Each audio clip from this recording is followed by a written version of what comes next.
Kareem Hamazni here. In previous videos, we introduced the topic of dynamic programming and the principle of optimization. Now, we're going to look at a slightly more complex problem called matrix chain multiplication. There's more than one way to multiply a chain of matrices, and because of this, you can have solutions that are very complex or solutions that are a lot more efficient. We're going to use dynamic programming to come up with solutions that are more efficient. So, let's dive in. Okay, in this video, we're going to talk about matrix chain multiplication using dynamic programming. So first, let's do a review on matrix multiplication. So let's say we had these two matrices with the dimensions 4 by 6 and 6 by 3. If we were to multiply them together, this would give us what they call the dot product.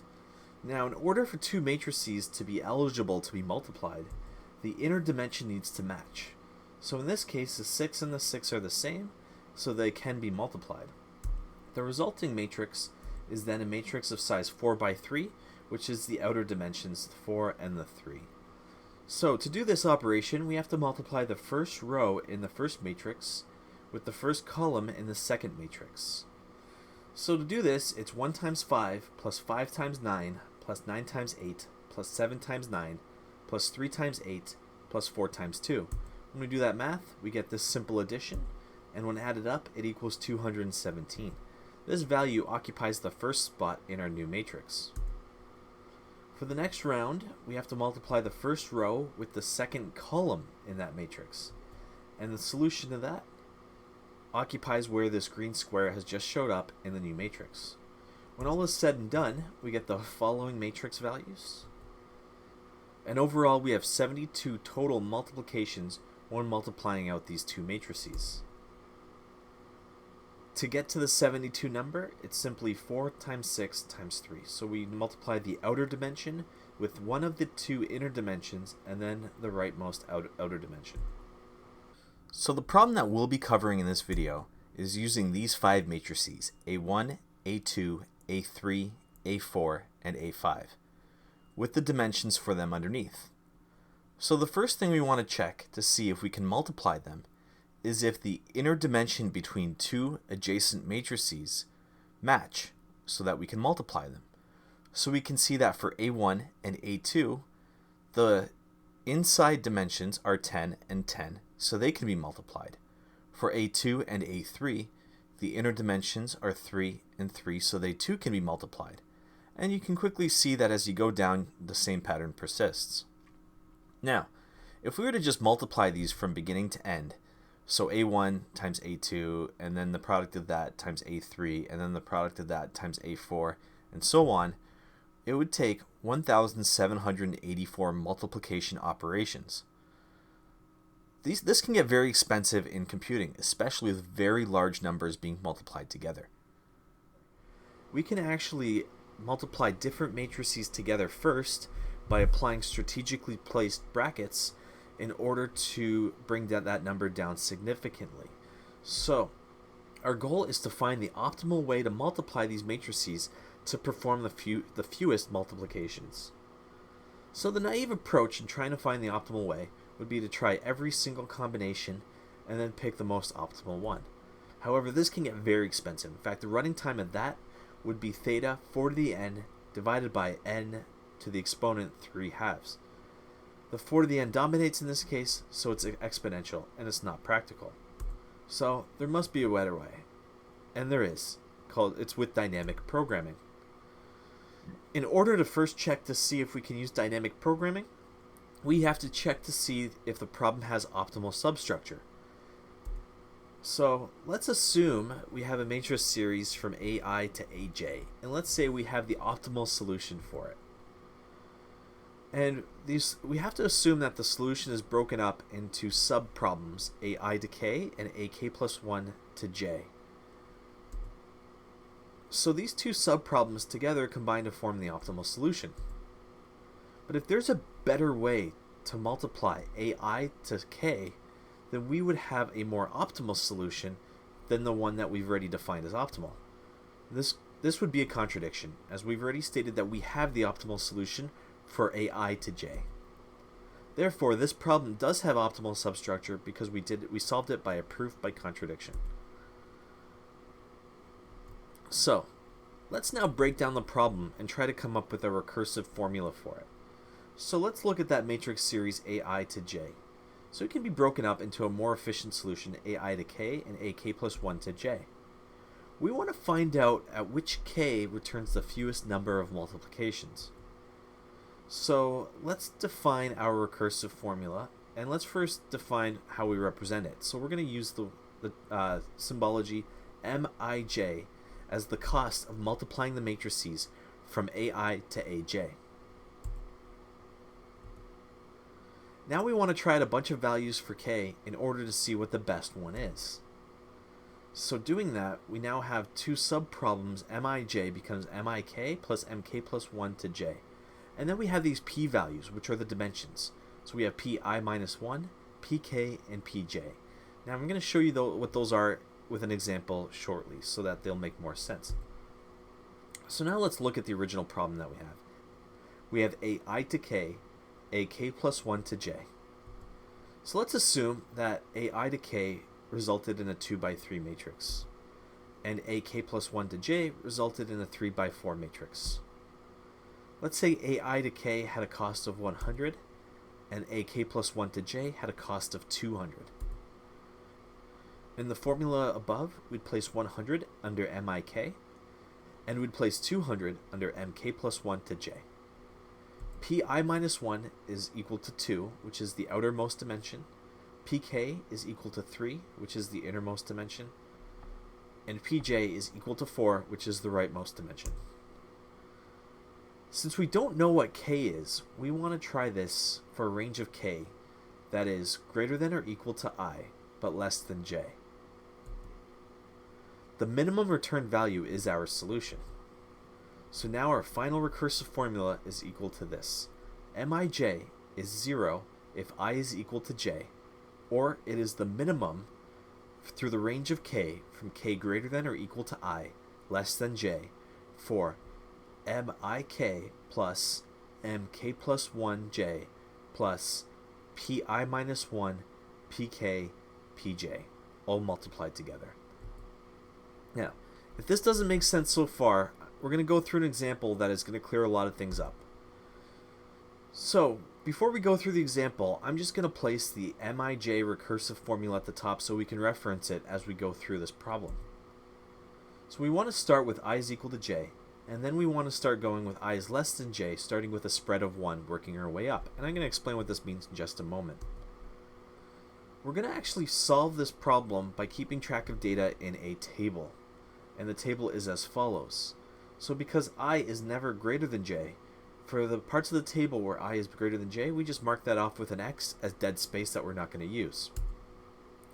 So now we want to fill in the table for I is equal to j. So looking up at our recursive formula above, we can see that it's 0 when I is equal to j. So in the table where I is 1 and j is 1, we put 0. Where I is 2 and j is 2, we put 0, and so on and so forth, all the way down that diagonal of the table. So our next step is to now fill the table in for I is equal to 1 and j is equal to 2, as well as I is equal to 2 and j is equal to 3, I is equal to 3, j is equal to 4, and I is equal to 4, j is equal to 5. So this is what I meant by a spread of 1. So j is now greater than I by exactly 1 in this case. So now we want to fill out the table using the spread of 1 property. So let's look at the original example that we had. So a1 to a5 with the following dimensions beneath them. We want to find the optimal way to multiply these 5 matrices out. So I'm just going to label what P0, P1, P2, P3, P4, and P5 are so we can reference them as we go through this problem. So the first blank square in that diagonal is Mij, where I is equal to 1 and j is equal to 2. So now we want to find the minimum value for every k in this range. However, for this example, there's only one value for k, whereas where k is greater than or equal to 1, but less than 2, then our value for k is just 1. So let's take a look at what it is if our value for k is 1. So then we would have mik is equal to m11 plus mk plus 1 j, which is m1 plus 1, 2, plus pi minus 1, which is p0, times pk, which is p1, times pj, which is p2. So filling those values in from what we know what m11 is because it's 0, it's in our table. So we reference our table to fill in that value. And we know what m22 is, it's 0 from our table once again, so we can now fill in that value as 0. P0 is equal to 4, P1 is equal to 10, and P2 is equal to 3. So now we can fill in the values for the P. When we multiply this math out, M12 is equal to 120. This is what we fill in our table for the spot I equals 1, j is equal to 2. Next, we want to solve for M23. In this case, there's still only one k. K is equal to 2. Because where k is greater than or equal to 2 but less than 3, it leaves only one possibility as k equal to 2. So now we want to fill in that formula. So mik is equal to m22 plus mk plus 1 j, which is m2 plus 1, 3, which is equal to m33, plus pi minus 1, which is p1, times pk, which is p2, times pj, which is p3. Filling in the values for this, we know what m22 is, it's 0 because it's in our chart as 0. We know what m33 is, it's 0 because it's in our chart as 0. And then we fill in the values for p1, p2, and p3. And when we multiply this out, we get a value of 360. This is what we fill in our table for position I equals 2, j is equal to 3. So we need to do 2 more for this diagonal. Now this process is going to sound very repetitive as I go through it. And the best way to actually figure out what's going on is to just repeat the process so you start seeing the patterns involved. So now let's move on to space I equals 3, j equals 4. So k is equal to 3 in this case. So mik is equal to m33 plus mk plus 1 j, which is equal to m3 plus 1, 4, which is m44, plus pi minus 1, which is p2, times p3 times p4, which is pk and pj. We now fill in the values that we know. So we know what m33 is, it's 0. We know what m44 is, it's 0 from our table. So, and we know what p2, p3, and p4 is, so it's 3 times 12 times 20. When we multiply this out, we get the value 720. So in the table for position 3, 4, we fill in the value 720. Our next one that we want to solve is m45. So in this case, k is equal to 4. So mik is equal to m44. mk plus 1 j is equal to m4 plus 1, 5, which is m55, plus pi minus 1, which is p3, times pk, which is p4, times pj, which is p5. Filling in the values that we know what m44 is, it's 0 because it's in our chart as 0. We know what m55 is, it too is 0. And p3, p4, p5 is 12 times 20 times 7. Multiplying this out, we get the value 1,680. This is what occupies the spot 4, 5 in our table. So now we've completed that diagonal. So now things start to get a little different. We have more k values to consider. So the first one we want to consider is m13. So let's look at the k possibilities for this one. So if k is greater than or equal to 1, but less than 3, k can either be 1 or 2. So we need to do this formula for k is equal to 1 and k is equal to 2. So let's get started on k is equal to 1. So when k is 1, mik is equal to m11 plus mk plus 1j, which is m1 plus 1, 3, which is equal to m23, plus p0, p1, and p3. So let's now fill in these values. We know what m11 is, it's 0. And m23, we can now look at our table and we can see that we have m23. We solved that in our last round. So we know that that is equal to 360, so we plug that in. P0, P1, and P3 is equal to 4 times 10 times 12. So we fill those out. When we do the math, we get the value 840. But we're not quite ready yet to fill that into our table because we still need to check to see what the solution is for k is equal to 2. So now let's look at k is equal to 2. So mik is equal to m12 plus mk plus 1j, which is equal to M2 plus 1, 3, which is M33, plus P0, P2, P3. Plugging in the values that we know that M12 is equal to 120. We had that done in our last round. We know that M33 is equal to 0. And then we plug in 4 times 3 times 12 for P0, P2, and P3. Doing this math, we get the value 264. So now we're done doing all the k's that we can in this range. And we can see that 264 is less than 840. So we fill in 264 in our table for position I equals 1, j equals 3. Now we move on to M24. Now let's think about what the possible k's are in this case. So if k is greater than or equal to 2 but less than 4, k is either going to be 2 or 3. So let's solve for k is equal to 2. So mik is equal to m22. mk plus 1j is equal to m2 plus 1, 4, which is equal to m34, plus pi minus 1, which is p1, pk, which is p2, and pj, which is p4. We now have p1 times p2 times p4. So now let's plug in the values that we know. We know that m22 is 0 because that's in our table. And m34 we know is 720 because we solved that in the last round. P1 is equal to 10, P2 is equal to 3, and P4 is equal to 20, so we have 10 times 3 times 20. So now when we do this math, we get the value 1,320. Now let's solve for k is equal to 3. So mik is equal to m23. mk plus 1j is equal to m3 plus 1, 4, which is m44, plus p1, p3, and p4. When we plug in the values that we know that m23 is equal to 360 because it's in our chart as 360 in the position I equals 2, j equals 3. We know that m44 is 0, and p1 times p3 times p4 works out to 10 times 12 times 20. Multiplying this out, we get the value 2,760. For M24, the min value is 1,320, so this becomes the value that we fill into our table. Next, we want to solve for M35. So now let's think about what possible k's there are. So if k is greater than or equal to 3, but less than 5, then k could either be 3 or 4. So let's solve for k is equal to 3.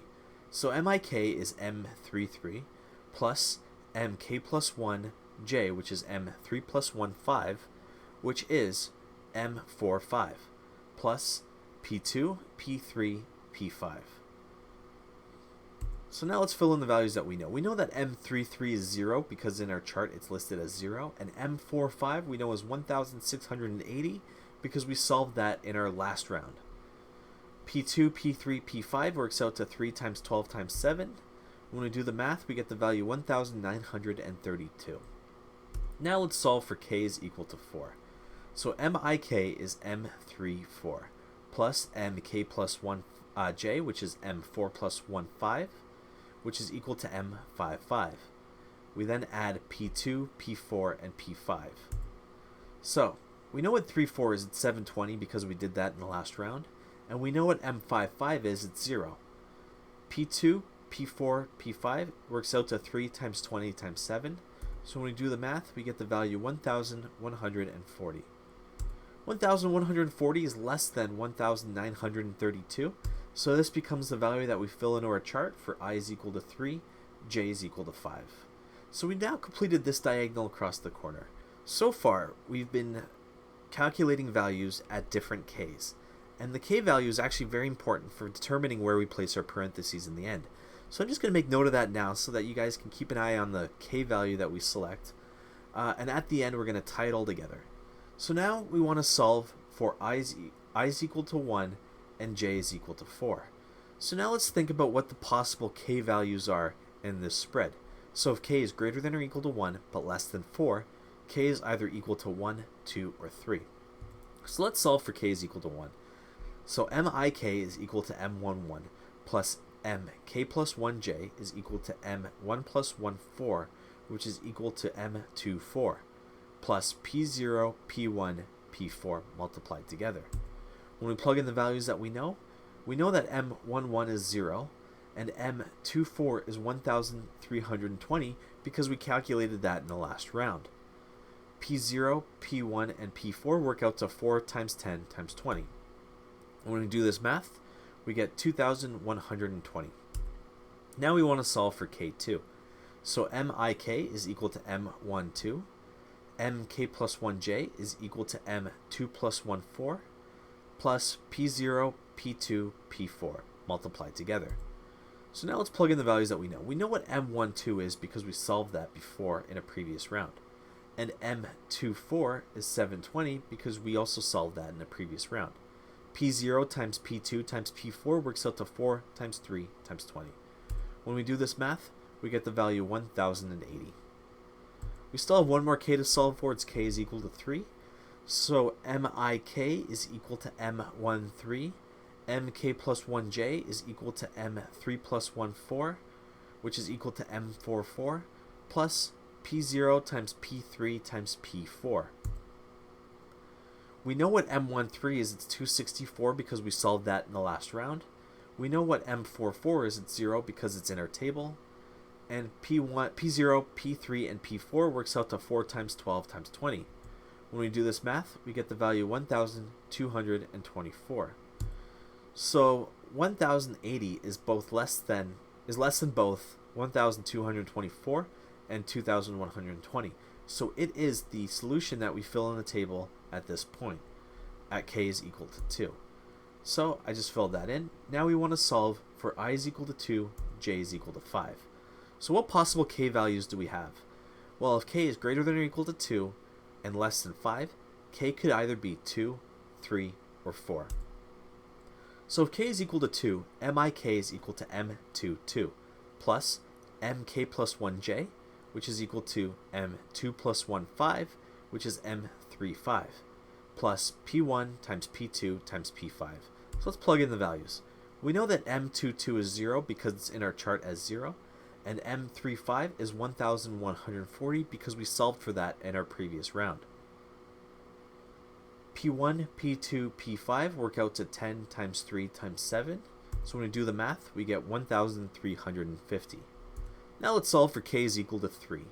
So MIK is equal to M23 plus MK plus 1J, which is equal to M3 plus 15, which is M45, plus P1 times P3 times P5. So let's plug in the values that we know. We know that M23 is 360 because we solved for that in a previous round. And we know that M45 is 1,680 because we too solved for that in a previous round. And P1, P3, P5 work out to 10 times 12 times 7. And when we do the math, we get 2,880. So now let's solve for k is equal to 4. So MIK is M24. MK plus 1J is equal to M4 plus 15, which is M55, plus P1 times P4 times P5. Let's plug in the values that we know. We know that M24 is equal to 1,320 because we solved for that in the previous round. We know that M55 is 0 because it's in our table as 0. And P1 times P4 times P5 is equal to 10 times 20 times 7. Doing the math, we get 2,720. So 1,350 is our optimal solution for this square. So we fill in 1,350 for I is equal to 2, j is equal to 5. So now we're in our final square, and this is where the solution comes together. So let's now solve for M15. So what possible k values can we have? This time the spread between I and j grows by 1, so we're going to have one more k to consider. So if k is greater than or equal to 1, but less than 5, k could be equal to 1, 2, 3, and 4. So let's first solve for k is equal to 1. So MIK is M11 plus MK plus 1J, which is M1 plus 15, which is M25, plus P0 times P1 times P5. Let's plug in the values that we know. We know that M11 is 0, and M25 is 1,350. We know this because we solved for that in the last round. Plus 4 times 10 times 7, which is P0 times P1 times P5. When we do the math, we get 1,630. So now let's solve for k is equal to 2. So MIK is equal to M12 plus MK plus 1j, which is equal to m2 plus 1, 5, which is m3, 5, plus p0 times p2 times p5. So let's plug in the values that we know. We know that m12 is equal to 120 because we did that in a previous round. And m35 is equal to 1140 because we did that before as well. Plus 4 times 3 times 7, which is the values of p0 times p2 times p5. Doing the math, we get 1344. Now let's solve for k is equal to 3. So mik is equal to m13 plus mk plus 1j is equal to m3 plus 1, 5, which is equal to m4, 5, plus p0 times p3 times p5. So let's plug in the values that we know. We know that m13 is 264 because we did that in the previous round. We know that m4, 5 is 1680 because that's in our table because we did that in the previous round. And 4 times 12 times 7 is what p0 times p3 times p5 work out to. When we do the math, we get the value 2280. So now we're on to our last k. K is equal to 4.